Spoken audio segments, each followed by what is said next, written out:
On today's Locked On NBA Game Night podcast, we're going to tell you about a wet and wild Thursday night as the Pacers get a win to break the streak. Cleveland folds again, and one game got postponed. When that final buzzer rings, you know it's time for Locked On NBA Game Night. All the post-game reactions to every game across the league, every single night, with insights only the hosts at Locked On can provide. It's the true NBA fans' one stop for all the action. Every game, every night. It's Locked On NBA Game Night. Tipping off now. Let's get it going on the Locked On NBA Game Night podcast on the Locked On Podcast Network. Your teams every day. Now the number one sports podcast network in the world. So we thank you so much for making us your first listen every single morning, every single day. We're here for you. Talking NBA basketball. You everydayers make this show work. I'm Rylan, Stiles, host of Locked On Thunder. That's Dave Ramil, host of Locked On Heat. And we're going to take you through everything that happened on Thursday in the NBA. Today's show is brought to you by FanDuel. Before tip-off, check the FanDuel app and see what's dropping during NBA Happy Hour every Friday from 6 to 7:30 p.m. Eastern Time. You'll have some boost bonuses and everything for you over there at FanDuel. David, it's a great day for you on this Thursday. Your Miami Hurricanes got the win, and you were a part of one of the biggest stories of the NBA night where the Miami Heat and Chicago Bulls could not play their game. They had it postponed after trying for almost 2 hours past the originally scheduled tip to get the surface playable. The condensation on the court caused the ice underneath the floor. Of course, the Chicago Blackhawks playing in Chicago, where the Bulls do as well in the United Center. That ice melted, and the condensation was too much for the court to get playable, and the game got banged. It's not every day that you see a rain out in the NBA. No, it was definitely a strange occurrence, but you know what? I guess kudos to the league and to arena officials for making that final determination and saying, you know what, it's not worth a player getting hurt just because of unseasonable weather, I guess, in Chicago. The dry heat or whatever it was, I guess, was too much for that ice on the ground there, and eventually it melted. So, you know, it's a strange occurrence. I know I saw some Chicago Bulls fans already talking about the Reinsdorf being a little too cheap, I suppose, and maybe trying to milk out every dollar by not having the right flooring or so. I don't know exactly how that would work, for Miami after all. But bottom line is the game wasn't played and the teams will face each other at some other point. So, you know, it was a bad opportunity that was missed for Miami because they were missing a couple key players, especially Josh Giddey. And who knows, maybe Miami could have gone back on the winning track after losing on Tuesday to the Minnesota Timberwolves. Yeah, I mean, we're obviously not floor experts, ice experts, but this is the first game in the NBA that has been postponed or canceled due to slippery conditions since March 7th, 2017. That is an impressive streak that they've been on, because you think about it, and a lot of these venues do share with a hockey team to where there is ice underneath the court. That this has not happened since March 2017. Joel Lorenzi of The Athletic talks about how the language is unclear of if and when this game will be rescheduled as of his reporting at 8 o'clock this evening, and we'll see what that does for the schedule. The good news, though, is, David, obviously this would have been a situation for the Heat to take on the Bulls shorthanded, but at least it is like Heat and Bulls to where same conference. It's not as bad of a travel-wise. You would hate for this to be like, you know, Portland flying to Chicago for the one time a year that they have to make that trip. And now all of a sudden you got a bigger logistical problem than you would have ever expected.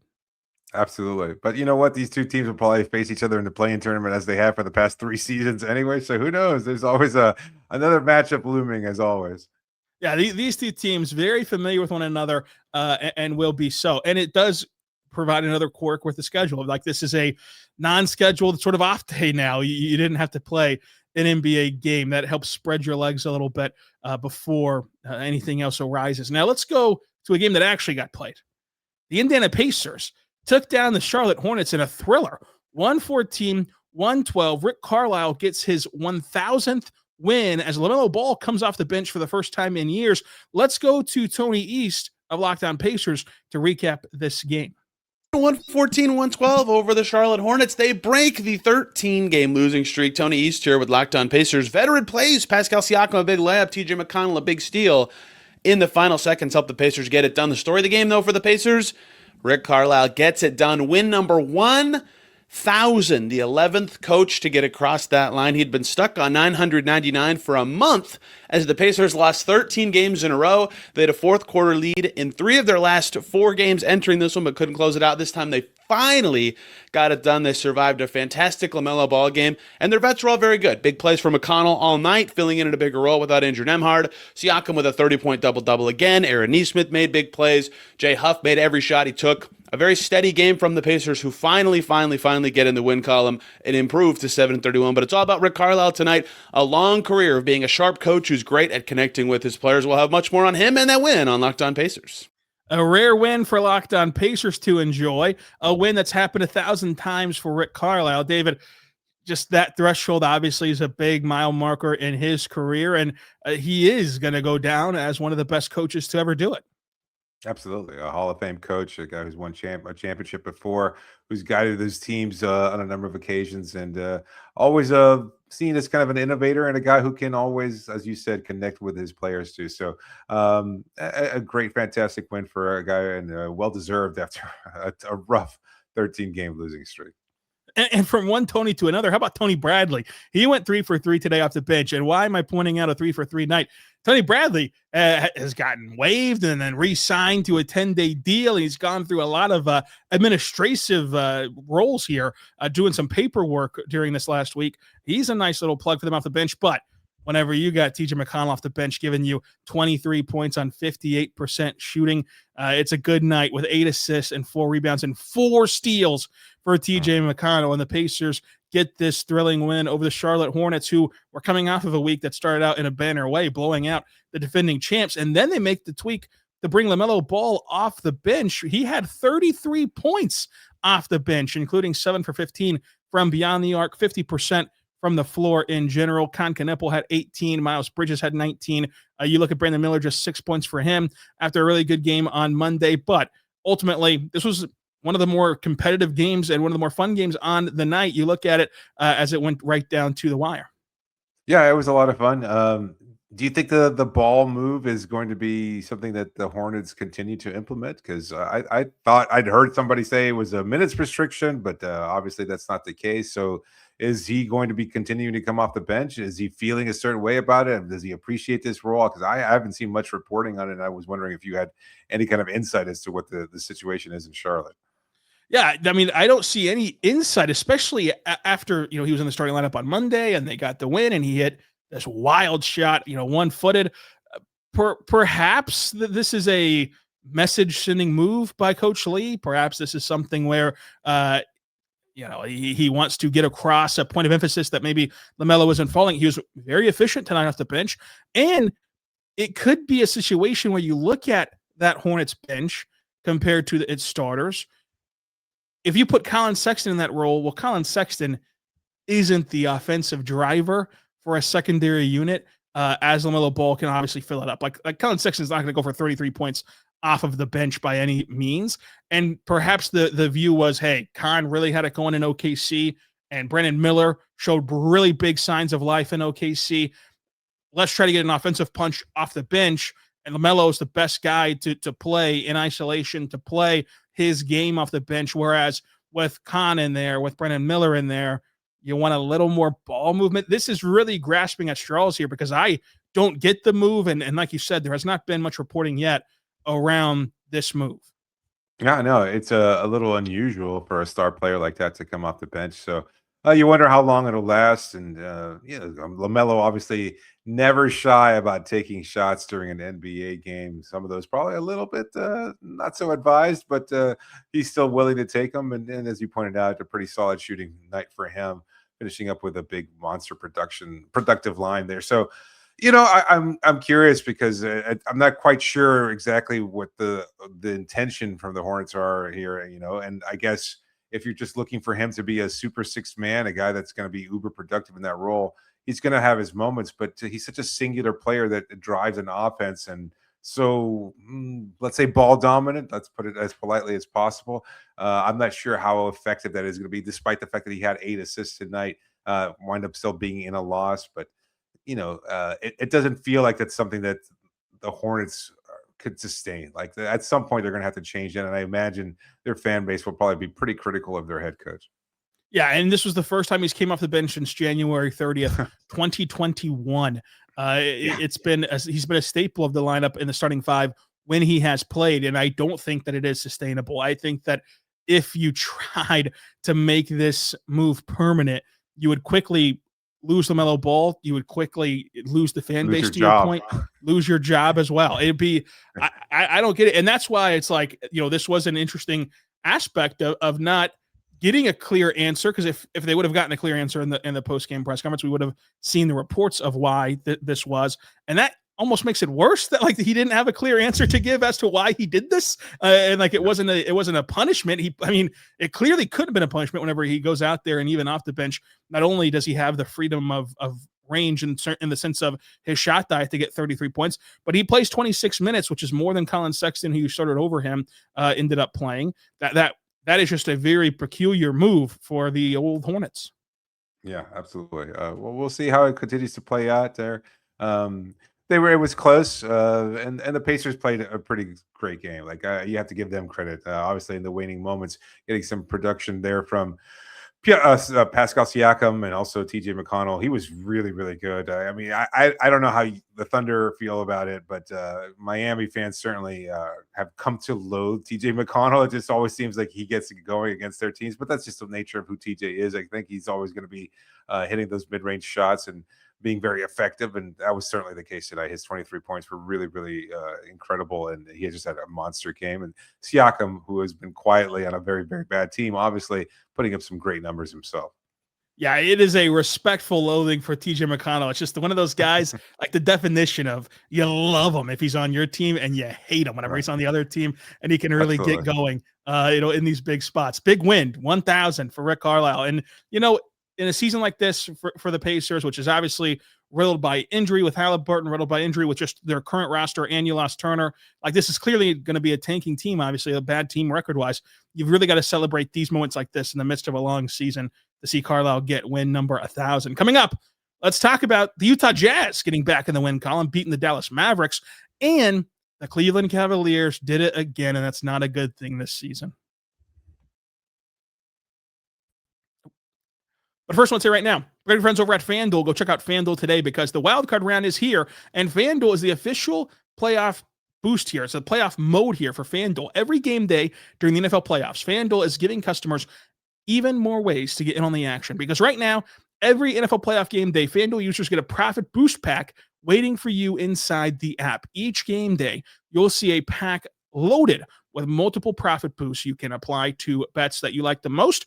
Open your profit boost pack first thing on game day and see what boosts you want to apply. The boosts let you lean into your game day instincts. Whether you're backing momentum, defense, quarterback play, or coaching, the boosts give you more juice on your bets that you already like, especially if you're trying to lock in on what you think is going to happen. It does not force you to take something new that you maybe didn't love as much. So every play feels bigger, and the boosts make your bet feel that way too. You make your picks, you apply your profit boost, and you go after every big payout with an even bigger payout with these boosts while the playoffs are rolling on. So visit FanDuel, the official sports betting partner of the NFL, and grab your profit boost packs every NFL playoff game day.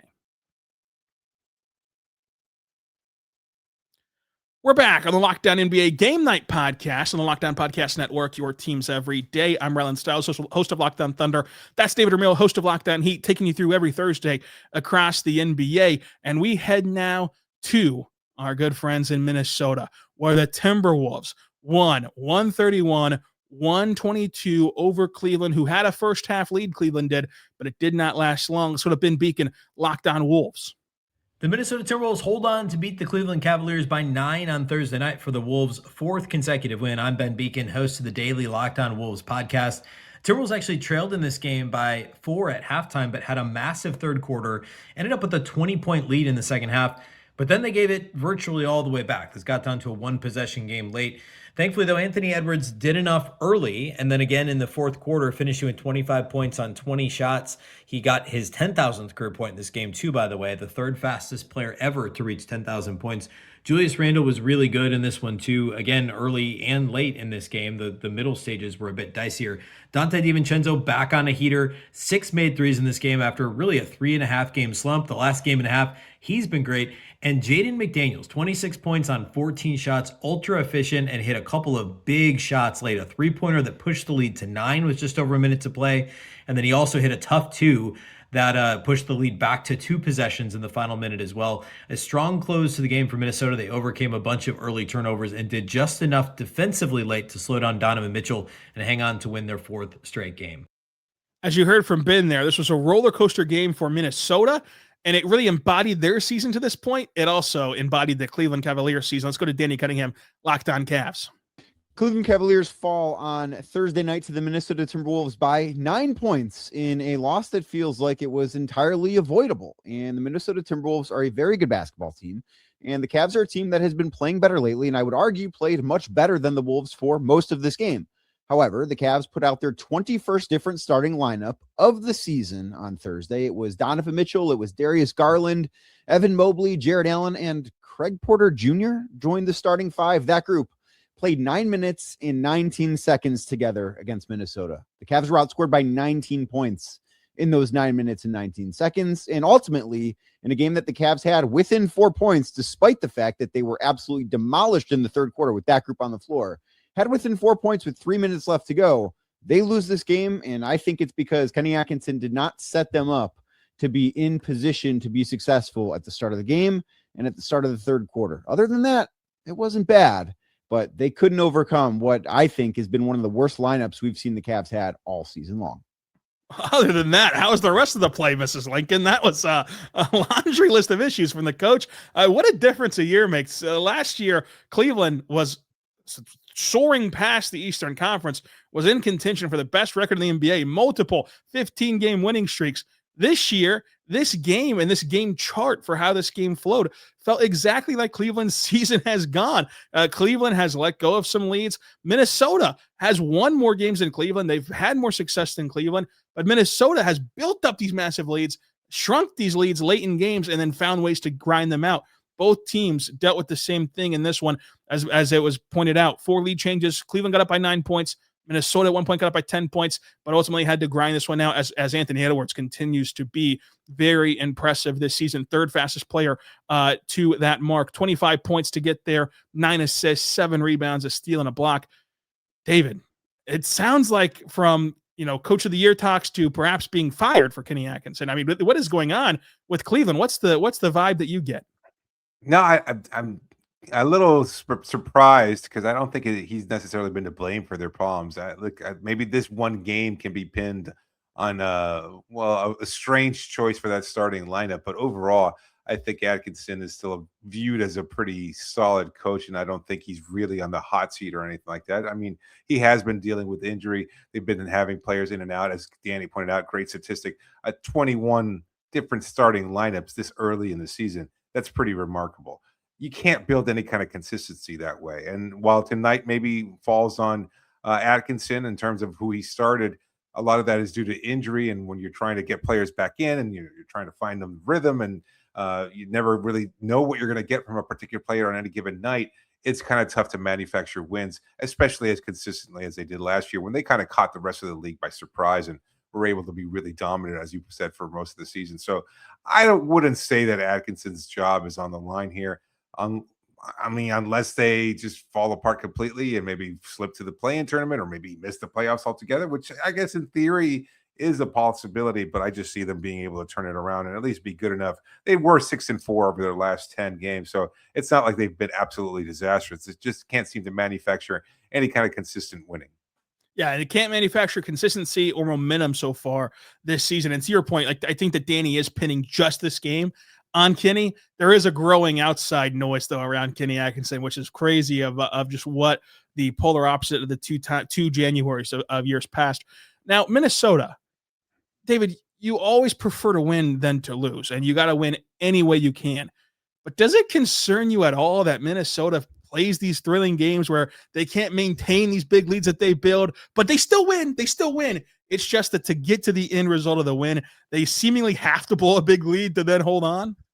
I don't know. I just saw them blow out Miami twice in the past 4 days as part of that 4-game winning streak that they're on. So you know what? They look pretty solid, and I know a lot of that may have been just a matchup problem versus the Heat. But overall, I understand the concern there. But I think those kind of challenges test the team. Like you can't just blow out teams all the way. To be able to be in those moments and still find a way to win, I think builds resiliency when you're going to be in the playoffs, knowing that you're going to have that stiffer level of competition, and you're going to have to face that kind of adversity in order to continue to achieve your goal of a championship. So I don't see it as a concern, and I don't think the Minnesota Timberwolves do either, because they continue to win, and that's all you really need. That's all you got to do is just win, baby, and the Timberwolves continue this winning way. Coming up, let's talk about the Utah Jazz. David Locke watched as and commentated as the Jazz down Dallas to end their 5-game losing streak. We'll talk about that and recap Thursday coming up. But first, I want to say right now, but your friends over at BetterHelp, folks, go check out BetterHelp today. As we pull into this new year, there's a lot of pressure to choose a new you. And sometimes it isn't about reinventing yourself. Sometimes it's about feeling a little less weighed down, and therapy can help you understand what's been holding you back by giving you an outside perspective on your emotions, on your motivations, on your relationships. And that's why BetterHelp can be such a helpful place to start. Their therapists are fully licensed in the US and work under a strict code of conduct. They help match you with a therapist that is best based on your needs and preferences. So you're not doing all that legwork on your own. And if the match isn't right for you, you can switch to another therapist from their tailored recommendations at any time. BetterHelp is there, and it has served over 5 million people with more than 30,000 therapists. And each live session averages a 4.9 out of 5 rating across 1.7 million reviews. BetterHelp makes it easy to get matched online with a qualified therapist. Sign up today and get 10% off at BetterHelp.com/LockedOnNBA. That's BetterHelp, HELP.com/LockedOnNBA. We're back on the Locked On NBA Game Night Podcast on the Locked On Podcast Network, your teams every day. I'm Rylan Stiles, host of Locked On Thunder. That's David Ramil, host of Locked On Heat. Let's go to David Locke, host of Locked On Jazz, the namesake of everything we do around here, as his Jazz got a big win. The Utah Jazz end their 5-game losing streak with a sensational performance led by Bryce Sensabaugh late in the ballgame over the Dallas Mavericks. I'm David Locke of Locked On Jazz. Jazz win it 116-114. Jazz played last night in Oklahoma City, went to overtime, had that ballgame. Shai Gilgeous-Alexander forced overtime, and the Thunder beat him in OT. Tonight, the Jazz hold off the Dallas Mavericks to end their 5-game losing streak, and they did it with late game play. Keontae George, who has been masterfully clutch all season long, hits another big one, and Bryce Sensabaugh this time adds to the party with a huge 3 and a steal from Cooper on an inbound to Cooper Flagg. They give the Jazz the win. 33 tonight for Lauri Markkanen, who continues a all-star level campaign. Keontae George, whose efficiency this year dramatically different than it has been in the past, 8 of 12 from the field. And for the second straight night, rookie Walt Clayton finished with the 5 on the floor for the Jazz. Cooper Flagg came 2 assists short of being the youngest player ever in NBA history with a triple-double. He had 26 points tonight, 10 rebounds, and 8 assists to go with 3 steals and a block, and was marvelous. Jazz win it 116-114 over the Mavericks. Oh, yeah, Anthony Davis left with an injury. Of course he did. That's par for the course with the Dallas Mavericks and with Anthony Davis. Now, David, the Utah Jazz, they're a fun team to watch. And there's been all this talk about tanking and how the league must fix it. To me, the Utah Jazz aren't even tanking. I mean, yes, their record-wise is that of a tanking team, but he just mentioned it. They went to overtime in Oklahoma City on the second night of a back-to-back. Lauri still plays on the second night of a back-to-back.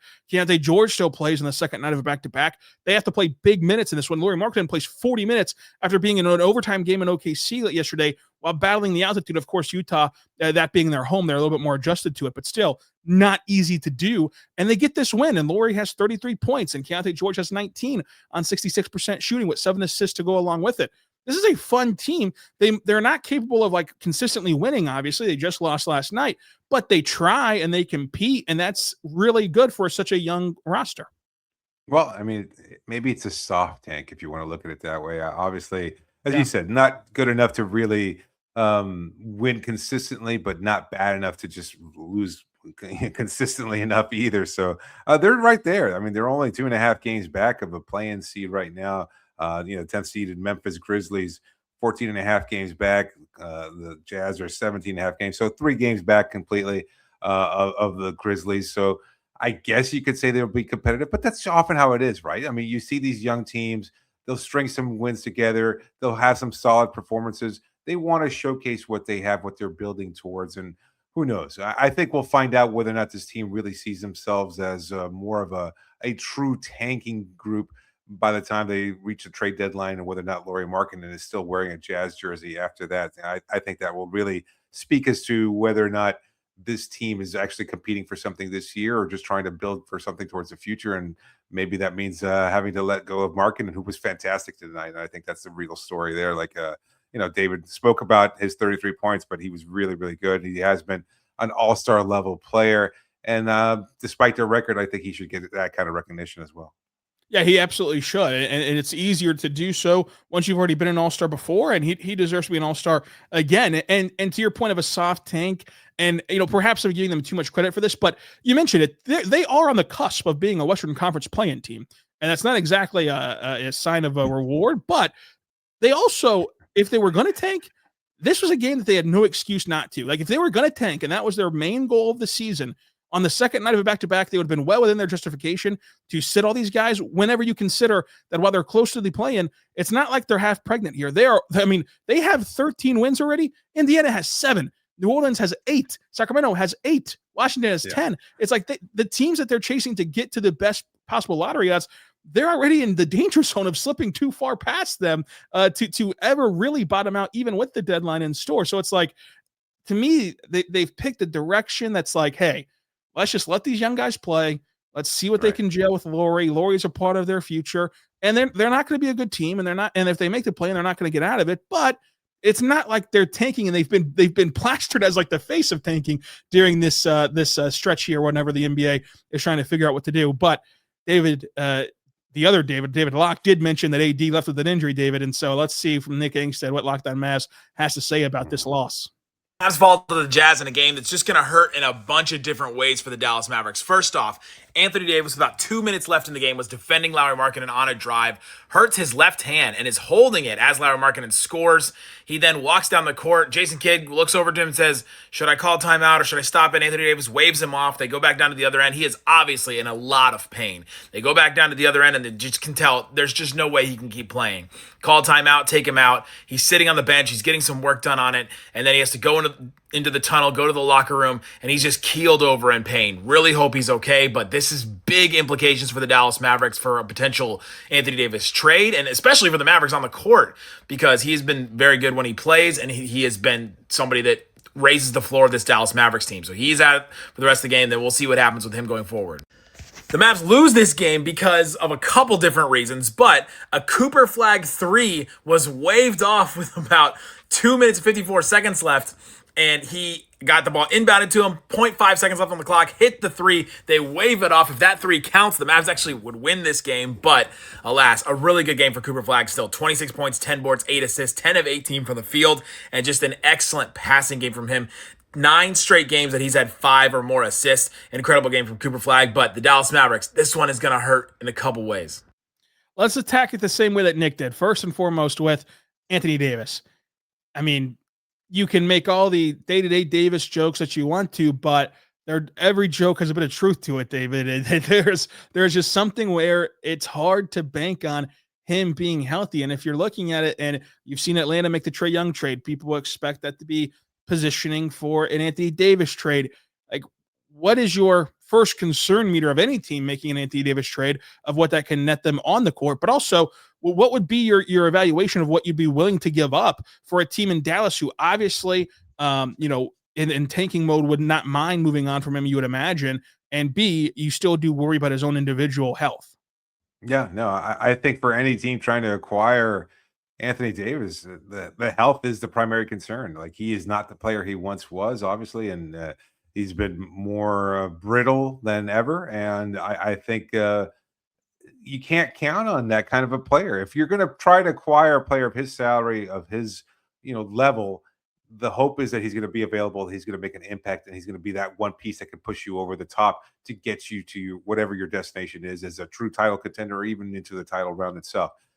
I don't know that Davis is that guy, and he's not going to be able to get those teams over the hump, and he doesn't fulfill that role the way he might once have done. And so I think that basically shoots whatever possibility of him being traded completely over. I think it's just there's no chance that a team will make a trade for Anthony Davis, given what we've seen from him. Like, the concerns are growing. They're a lot more legitimate now. He's older. He's not going to get any healthier as time goes on. And he's already taken a significant amount of time off. He missed time last year. He's not going to get healthy. And so I don't see why any team would try to get into the business of having to give up any kind of significant asset in order to acquire Anthony Davis. So maybe if you have a plethora of assets and you're willing to part with something that's on a smaller scale, but why would Dallas do that kind of deal? Like, that's not going to help them any. So I just don't see a potential deal for Anthony Davis taking place. Yeah, and to your point, not only the salary he's currently on, but the salary he's expecting to be on come this offseason. How can you justify doing that if you're an NBA team? But the good news for Dallas is, while the trade future and future period for Anthony Davis is murky, the future is exceptionally bright for Cooper Flagg, who had 26 points, 10 rebounds, 8 assists, and 3 steals and a block, by the way, and shot 50% from 3 and 55% from the floor. He's everything that he was cracked up to be, and he's done that from the word go under unique circumstances, from them shoehorning him into playing point guard, to all the changes recently in Dallas, to a fan base that is trying to now get back and rally behind this guy after having their hearts ripped out by the Luka trade not even a year ago. He's been in an uncomfortable environment, let's just say, and he still has shined through as the player he was billed as. Absolutely. He's been shown a remarkable versatility. He's a real impact player, and the future is continuing to get brighter for him. Like, he's going to just be a star at some point, and he might already be on the cusp of doing so. Like, if he can still be this level of productivity much more consistently, obviously, I think that will be the biggest question for him. But what Dallas fans have to look forward to is a great performance from him on a nightly basis, because I think he's that kind of player where he can really make a regular impact. And I think he's a runaway leader for the Rookie of the Year, obviously, and he's been sensational. He's been awesome, and even in this game, Klay Thompson goes 6 for 11 from 3. Perhaps he's a trade category kind of guy. Najee Marshall.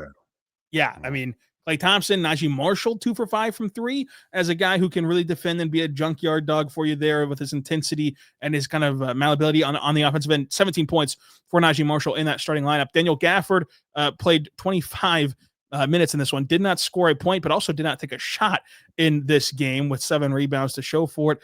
He could be a buy low candidate for a team that really needs some front court help. So the Dallas Mavericks, they'll be a team to watch moving toward the deadline. And these were 2 teams. You mentioned how close that the Jazz were to that play-in tournament. Dallas right there as well. So we'll see what direction each team takes from this point forward.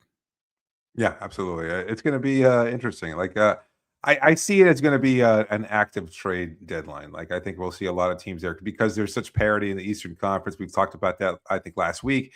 In the bottom of the Western Conference, you've got these teams that are pseudo good or pseudo bad, wherever you want to look at it, depending if you're an optimist or a pessimist.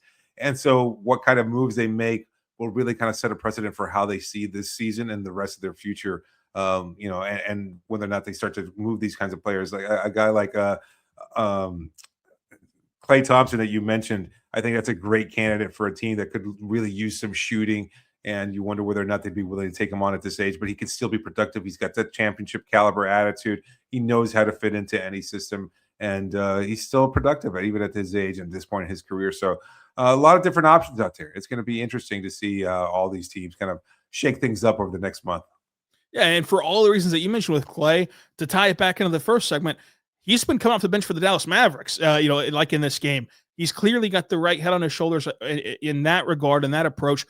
I think that if he got traded to a much better team who had a shot to win, he'd be comfortable whether you needed him to start or come off the bench and wouldn't Absolutely. make any bones about it. So like that's a really good sign. I think that arguably that's helped his trade value is like seeing him not start, seeing him take that step back in the sense, and now he's still playing well. So David, this was a lot of fun. We've done it again, recapping the Thursday night in the NBA. This is Locked On NBA Game Night every single day, recapping everything that's happened in the NBA. You can also check out the regular Locked On NBA show where they take you through the national stories across the board. So until next time, folks, be good and be good to one another.